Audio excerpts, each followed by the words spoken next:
What is up, guys? My name is Jack Gardiner.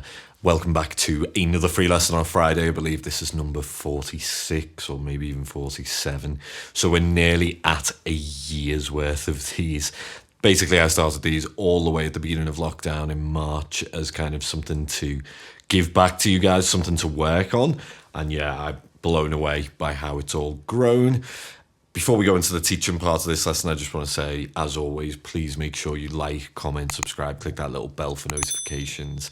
I make free lesson content every Friday amongst gear demos, my own music, all sorts of stuff. There's something for everyone, really. Today, we're going to be taking a look at an arpeggio you can use to create that sound that you heard at the beginning there. Without further ado, let's go into the teaching part. Okay, so the Dorian mode, for those of you that don't know, it's really simple in its construction. The way I like to think of it in terms of the intervals, it's just going to be root, major second, minor third, perfect fourth, perfect fifth, major sixth, flat seven, and then root. Now, of course, you can play E minor 7 arpeggios built from the root within this, and it will give you, you know, the sound of the chord, essentially, which is being played over. That's an E minor 7 chord. And the arpeggio sounds like this. But that doesn't really give the characteristic of the mode itself. Now, the mode, the Dorian mode, the way I always think of it, it's that major sixth against that minor 7 chord. That's really the kind of, you know, footprint of the mode, if you like, the DNA of the mode or the sound.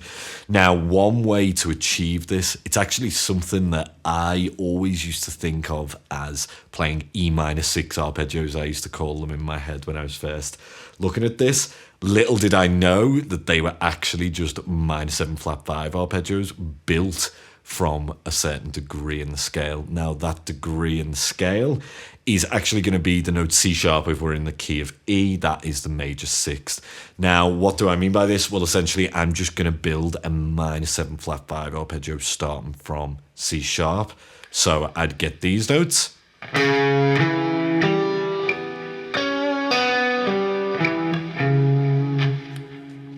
Why does this work? Well, essentially, we have to relate it back to the parent key, back to the key of E, if you like. So that C sharp, that is the major sixth in E. We've got the root, we've got the minor third, we've got the fifth, and then obviously it's just the major sixth again here. That's why I was calling it E minor 6 arpeggios. I was thinking of this chord. Kind of sounds like, you know, it could be from the melodic minor, which you could use this for as well. But yeah, I in my head, that was just the sound I associated with it. It's essentially this C sharp minor 7 flat 5. So a good way to approach this would be, you could take it, say we stay in just in this position. You could take this C sharp minor 7 flat 5 arpeggio, or half diminished.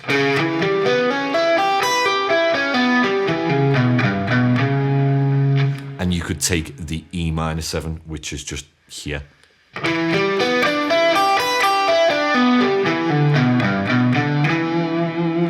Now you could sequence these in a ton of different ways and you'll get that sound. Essentially over that E root, this is what those two together sound like. So first the half diminished. And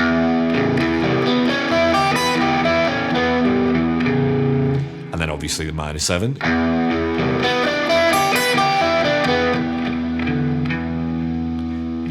So together you could do things like this.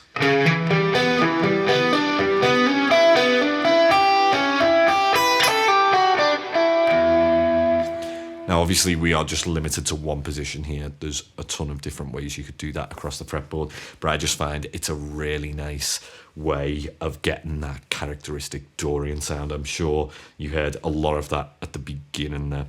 So bear that in mind, easy way to think of it.